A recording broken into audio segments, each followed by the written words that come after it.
سلام دوستانو، یو ځل بیا ستاسو په خدمت کې له یوې نوې ویډیو سره. په دې ویډیو کې به معلومات درکړم که تاسې د کور د مړو برق پنکه یا کولر وي او هغه د شپې لخوا څخه یا د ورځې لخوا چلوي او بیټرۍ مې زر درېږي، نو د دې لپاره څه باید وکړئ؟ د دې لپاره داسې کنټرول باید ولګوئ.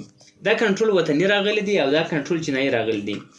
په دې کې تاسې ته ښکارېږي نږدې که ځینې په دې کې تاسې ته ښکارېږي دوه لاینونه دلته لګېدلي او دوه دلته لګېدلي. په دې باندې مثبت او منفي راغلي او پاور ورباندې لیکلی، یعنې دلته برق ورکول کېږي او دلته ورباندې موټر لیکلی ده. مثبت او منفي خو تاسې ته ښکارېږي او موټر ورباندې لیکلی ده، یعنې د موټر خواته چې کوم لګوي او داسې ده دا وطني. په دې کې نور شی نه دي راغلي، بس مثبت او منفي راغلي دي. دوه دانې کلیپانې ورکړلې چې دا په بیټرۍ باندې کېښودل شي او دې خواته برق ورباندې ورڅخه وځي. دلته یې والیم ورکړی ده او د سټارټ او د بند لپاره یې هم طریقه ورکړې ده چې چلاندېږي او بندېږي ورباندې. نو دوستانو دا وطني ده او دا چینایي نه وي راغلی.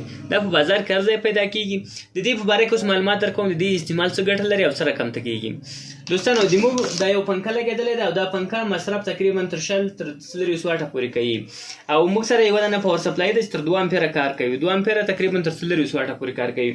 دا که چېرته موږ ډایرکټ داسې برق ته ولګوو په دې ځای کې، نو هغه پاور سپلای دا ډایرکټ نشي سټارټولی ځکه چې دا ډېر برق خوري. د پاور سپلای اواز هم اوري او دلته امپیر هم کم شی وکړئ، دلته ولټیج 0 ته راوستل او دی کم حرکت ورکوي، نو دا نشي چلولی. که چېرته تاسې له ژوندي برق څخه اډاپټر لګولی، دا رقم ته یو اډاپټر مې لګولی، نو دا هم کار نشي کولی. که دا رقم ته کار کول او حرکت یې کول، برق یې پرېښول بندول، د دې لپاره هم 100% دا کنټرول ورته ولګوئ، نو دا به حتما ښه کار کوي. نو تاسې غواړئ چې معنا مثال په ډول تاسې غواړئ چې د شپې ټوله شپه پنکه وچلوئ او سلو یې وچلوئ. که تاسې تیزه پنکه وچلوئ بیټرۍ مې درېږي، په نیمه شپه کې تاسې برق ختمیږي، نو بیا هېڅ نشئ کولی، ګرمي به زیاته وي. نو تاسې سلو پنکه وچلوئ او هغه څنګه وچلوئ؟ د کنټرول په ذریعه یې وچلوئ. سلو پنکه وچلوئ ټوله شپه وچلېږي. اوس موږ دې ته 400 واټه برق ورکړی او دا پنکه هېڅ نه سټارټېدله.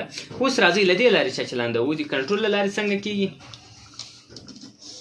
دا اوس کنټرول ده، دلته زموږ کنټرول اوس بند ده، داسې چلاندېږي. ښه کله یې ټک سول هغه وخت دی چلام سول، بیا سوکه والیم ور زیاتوي نو دی تیزېږي. اوس یې موږ برق ته لګوو څنګه کېږي؟ اوس پنکه تاسې ته ښکارېږي ډېره سلو چلېږي او دلته امپیر تاسې ته ښکارېږي تقریبا 1 واټ مصرف یې کړی ده. 2 امپیر ته نږدې رس، دا ډېر کم مصرف یې کړی ده. دلته زه اوس برق ور اضافه کوم، پنکه تیزېږي، اوس سپیډ اضافه کوي او دلته تاسې ته ښکارېږي چې امپیر یې یو څه اضافه واخیستلو. پنکه اوس دلته دومره سپیډ باندې چلېږي چې یعنې بیخي په دې اندازه باندې ډېر صحیح ده. او دلته امپیر ته وګوره، دلته 0.5 ولر دی، یعنې دا 15 واټه مصرف دی اوس کوي.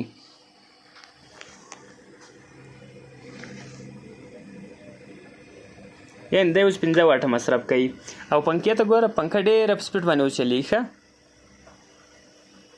پنکه فول سپیډ ته، پنکه خو نو په کیمره کې داسې نه ښکارېږي داسې سپیډ ته، خو ډېره په سپیډ باندې چلېږي. بیا څومره مصرف شوی؟ 15 واټه مصرف ده. که یې نور اضافه کړو، نور هم اضافه کېږي.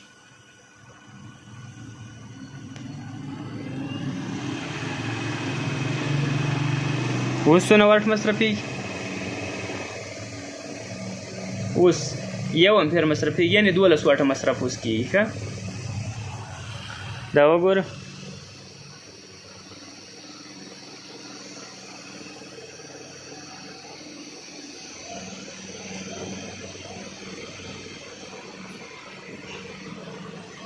ډېر صحیح کار کوي په دې طریقه سره. نو دوستانو دغه کنټرول چې کوم تاسې ته وښودلو، دا کنټرول، که دا کنټرول او که دا کنټرول دا دواړه، دا چینایي ده او هغه بل چې دا وطني جوړ شوی ده. دا دواړه ډېر ښه کار کوي او که کولر لرئ یا پنکه لرئ، هم د بیټرۍ مصرف کمیږي او هم به پنکه په کنټرول کې چلېږي. تاسې په خپل اختیار کې به یې کوئ، تاسې تیزه چلوئ که سوکه چلوئ.